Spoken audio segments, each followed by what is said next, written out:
Join the team. They are dead, right? Right, Bear? They're dead. Hey, this is the McGuire Review, and today we're going to be taking a look at some new games from our friends at Osprey Games.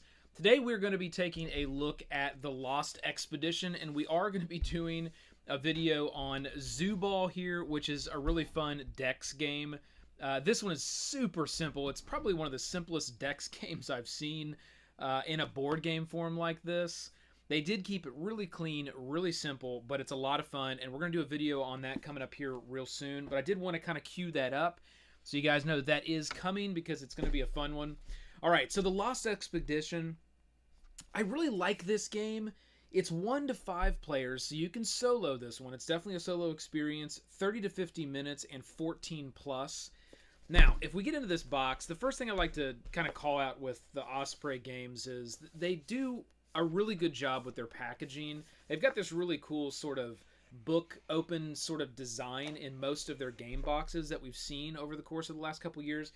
Zoo Ball's the same way. It's kind of got that book sort of tome that kind of opens up. I don't know. I think it's cool, but that's how the package is designed. And then inside, you're going to find a plastic insert that will hold the cards and a few other things, and that's just placed there inside of the box. They did a nice job with the instruction book. It's very simple. You'll see that here, just kind of laying out that text and some examples. You see some pictures in there as well, and that really is about it as far as the rules. Now, there are a few different types of variants of rules of this game. You can play this game cooperatively. You can play this game with solo rules, so if you do want to play by yourself, there is a rule set for that that's a little bit different than the cooperative rules, just in how you actually play and put the cards out.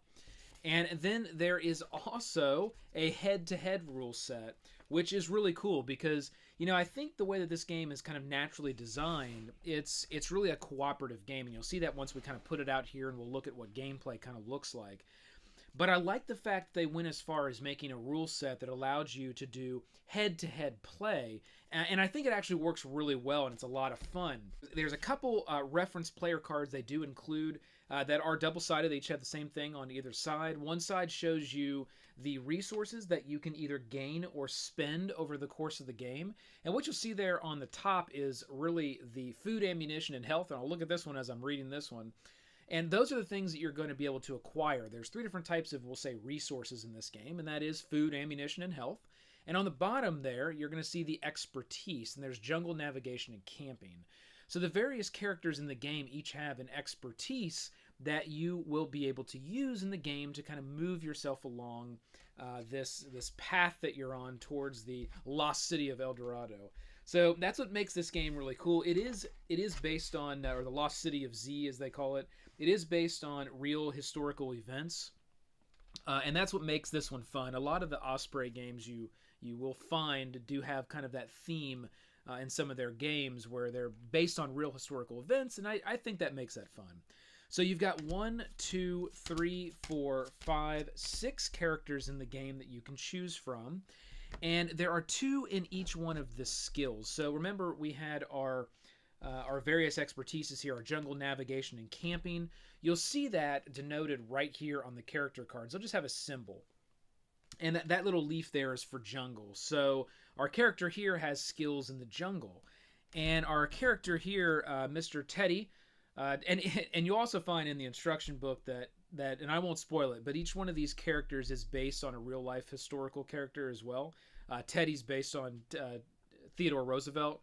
So he is going to be skilled in camping, and you'll see that right up there.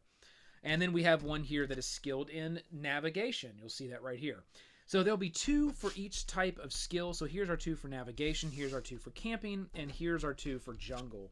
And what you will do, and we'll set up kind of a cooperative team game for this example, you're going to select 3 characters, and that's it. So out of the 6 that are available, it's going to be 1 from each one of the various different expertise groups. So let's just grab this one here, and we'll grab Isabella here, and we will grab Roy. Okay, so those will be the 3 characters that we're going to use for this example. We'll set these aside, and we will not use these again over the course of game, because the team is really made up by these 3 characters, 1 in each one of the skill sets. So we'll set those right over here. Then what we're going to do is we're going to take out this deck here, and this is really the road to the lost city of Z. And I'll lay those out, but they all kind of string together and makes a nice little path that you'll have a meeple that will move along as you're playing the game. And those do have numbers here on the back, 1 through 9. So you can just kind of set those out. So we'll do 1, 2, 3, 4, 5, 6, 7, 8, 9. And those do fit right together. The picture does go right together, which I thought was a nice design. Sometimes you get these games and you lay all the cards out that are supposed to form kind of a path or a picture, and they all just are sort of different artwork. So I did really like how they designed this as one big picture that goes all the way across, and that's really cool as you actually play the game. What you're going to do is take out these little meeples right here, and there's a yellow one and a green one. When you're playing this version of the game, what I like to do is take the yellow meeple, and I use that one to kind of move along the path towards victory, which would be once you reach this last area here. That way, for me, it's a little bit easier to see the yellow kind of contrasted against the green. It really stands out a little better than the green on these. It just kind of blends into the background. It's not like you can't see it, but for me, it just kind of pops a little bit more. And then I use this meeple to track my hikes that we're going to go on. So how this game is going to work out is every time we go, let's say, a round, we're going to do 2 hikes. We're going to do a morning hike and an evening hike. And what I'll do is I'll just go ahead and I'll set these out in front of us here. And these are going to be the 3 different types of resources we're going to have. We're going to have the health here, which each player will get 4 of those to start the game. We're going to have ammunition. We'll need that along our trail. And we're going to have food. And I love the little food tokens. It's got like a little chicken, a little drumstick, on there. That we'll need on the trail as well. And on each one of the hikes, the group will eat one of those food tokens. So you're going to go on a morning hike, and then at the end of that, you'll eat a food token, and you'll go on an evening hike. At the end of that, you'll eat a food token. So we're going to go ahead and set that token right here for the group. It says morning. We'll start in the morning. And we're going to go ahead and make Teddy our expedition leader.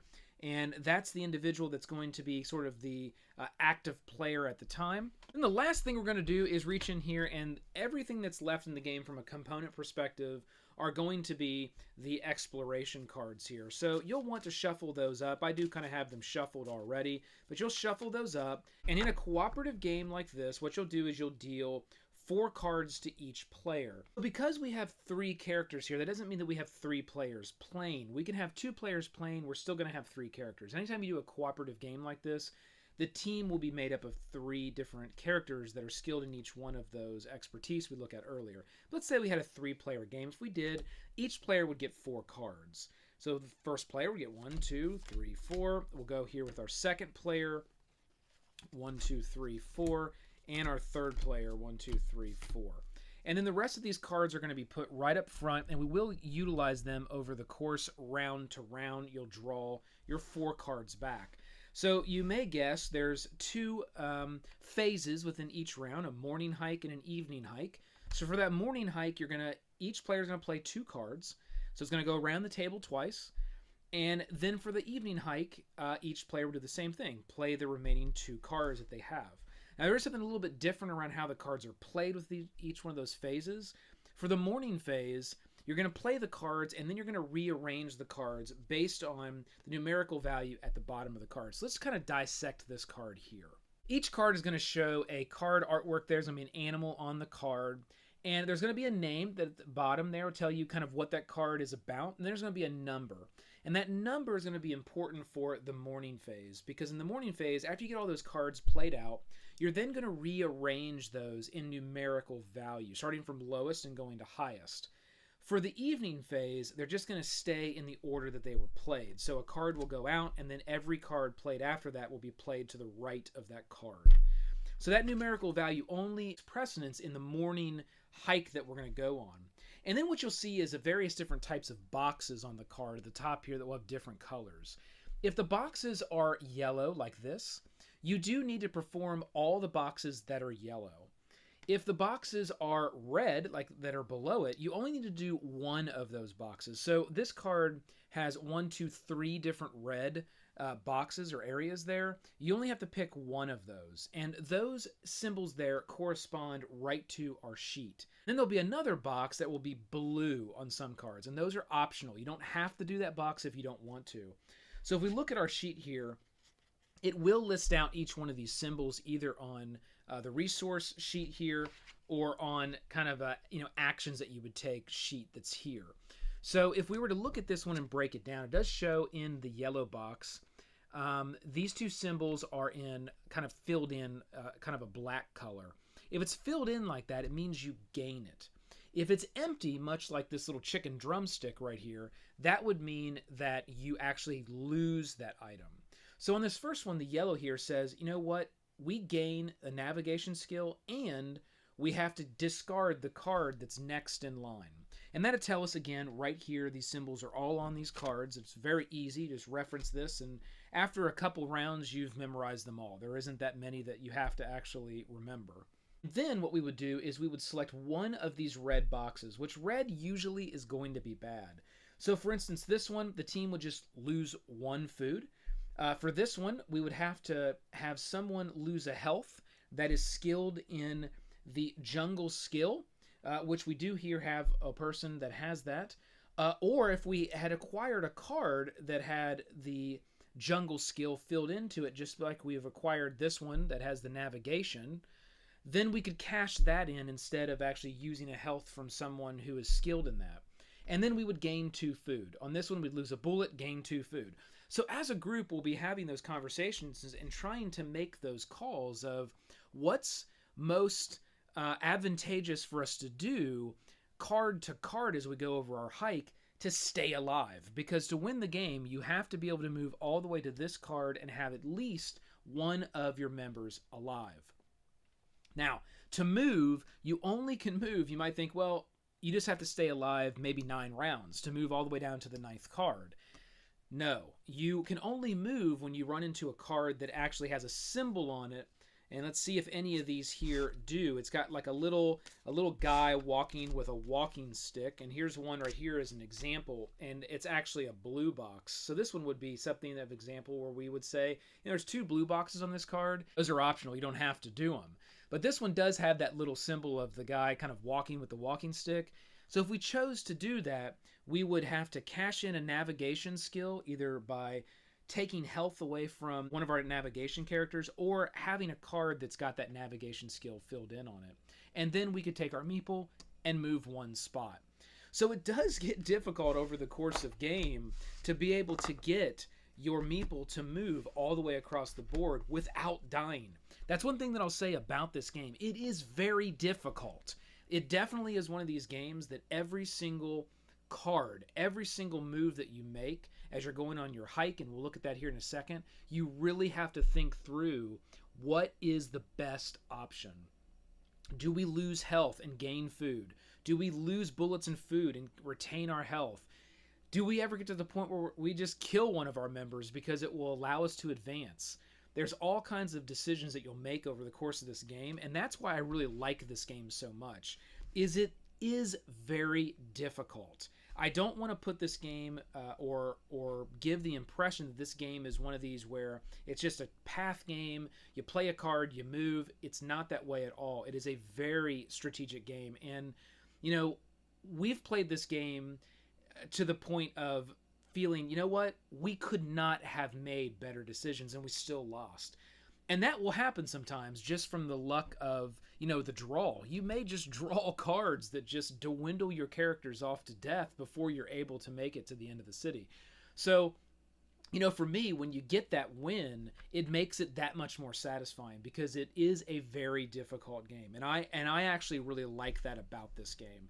And it gives the game a lot of replayability for me because you want to keep going back to it to beat the game. You want to win, and it's not easy to win. So let's say we're going to start our morning hike. So the first thing we want to do here, we got our token on morning. We got Teddy queued up as our expedition leader. We do need to align 4 health to each one of the characters. So we would grab those health tokens for each character and ensure that we have 4. We would also want to give the group 3 bullets to start with. So we'll grab 3 bullets to start for the group, and they do get 4 food to start with as well. So 4 food tokens will be assigned to the group. And that's not per person, it is literally just for the entire group has use of this. The only resource that is per person is the health tokens. And remember, as soon as you lose the last one, they are dead, right? Right, Bear? They're dead. Okay, so what we want to do now is go ahead and play 2 cards. So you would be looking at your cards, and you can't show your cards to your other players that you're playing with. Although it is a cooperative game, you're going to be talking about everything. You want to talk about what your card has to offer and not just go ahead and say, well, this is the card that I'm going to play. And it adds a little bit of that. You know, you may talk about, well, my card is not a great card, but it will allow us to maybe take a card away, but we might have to lose some health and some food.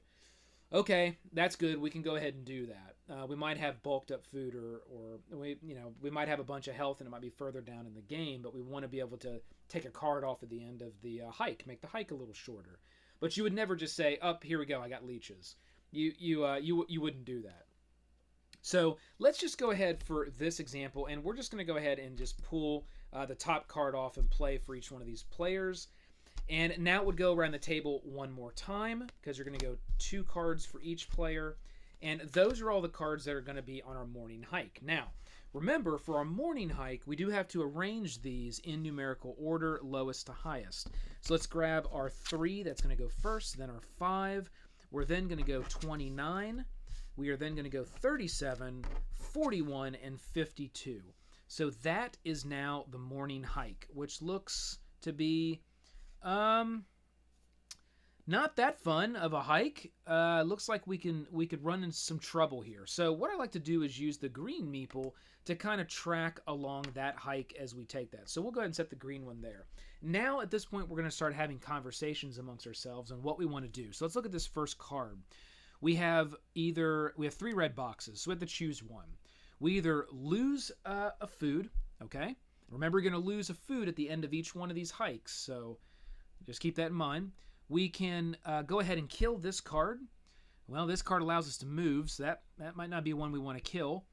Or we can gain navigation and gain a jungle. I don't know. This might be something we want to do. So I think what we're going to do here is we're going to move on, and we're going to take that last one there on this card, and we're just going to go ahead and gain that because that's beneficial for us. Now when we run into another card, much like this one that says, hey, you need navigation and then you can move. Well, I have 2 choices. I can either go to my player that has navigation and kill one of the health to be able to move, or I can just go ahead and cash this card in because I do have the navigation here that I've acquired that's filled in kind of in that black color there. So on this card, the group may say, you know what, let's get off to an early start. Let's get moving. So we're going to go ahead and do, well, the first thing is you're going to have to do this yellow box, and that does indicate we got to add a card to the end of the row. So we're going to pick this card up here. We're going to add it to the very end of the row. Now that gives us another move. I don't know. We'll see. We might want to utilize that. And we got another move here. So we have quite a bit of movement option in this hike, and sometimes it's not a bad idea to go for that early movement early in the game and then play it safe. So we'll see how it plays out. I'm going to go ahead and take this optional box here, and I'm going to go ahead and move here, and the optional box allows us to cash in our navigation. We'll do that, and we can move our meeple along the path. So now that card is done. We're now here. So now the group's going to say, well, we got to pick one of these 2 red boxes. We can either cash in a food, add another card to the end of the row, and then we can move, or we can cash in a food, cash in a navigation, and move. And then we've got optional box down here in the blue that says we can lose a jungle skill. So we can use a jungle skill, and then we can swap 2 different cards in the row here. So it actually gives us 2 of those symbols, so we can swap 2 and then swap 2 again. You know what? I think I am going to, well, the group is going to decide to lose a food and add a card to the end of the row. Oh, the anaconda. Okay. And we're going to go ahead and move again. So that's what we're going to do on that card, and that card is now over.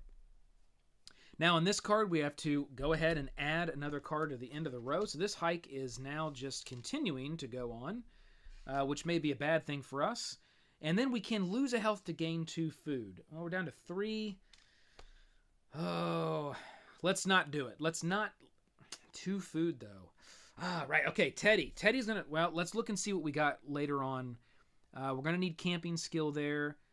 Or we gain camping skill. We might need camping skill there. Let's hang on to that. Let's take navigation. Okay, so we lost a health. We're going to gain 2 food. That's good. So we just bulked up the group on food. And now we're going to move on. This card is dead. Now we're going to hit this card. Well, we gain navigation and we can skip this card. So this card goes away. Thank you for that card. And then we either lose food, gain 2 food by spending the jungle skill, or gain 2 food by spending a bullet. I'm going to go ahead and spend a bullet, gain 2 food. I do like to bulk up on that food, taking it that every hike you go on, you lose it. And we do gain this card as a navigation skill, so that's good. We get here, we got to add 2 cards. Well, that's if we choose it. So we got 2 red boxes. You know what? I am going to utilize navigation for one of these here. I'm going to cash that in. There's one more navigation symbol. So I'm going to take a health from Isabella here to satisfy that second one, and then allow us to move along the path again. So for this first hike, we are moving quite a bit. This is actually playing out really well. Now we're here.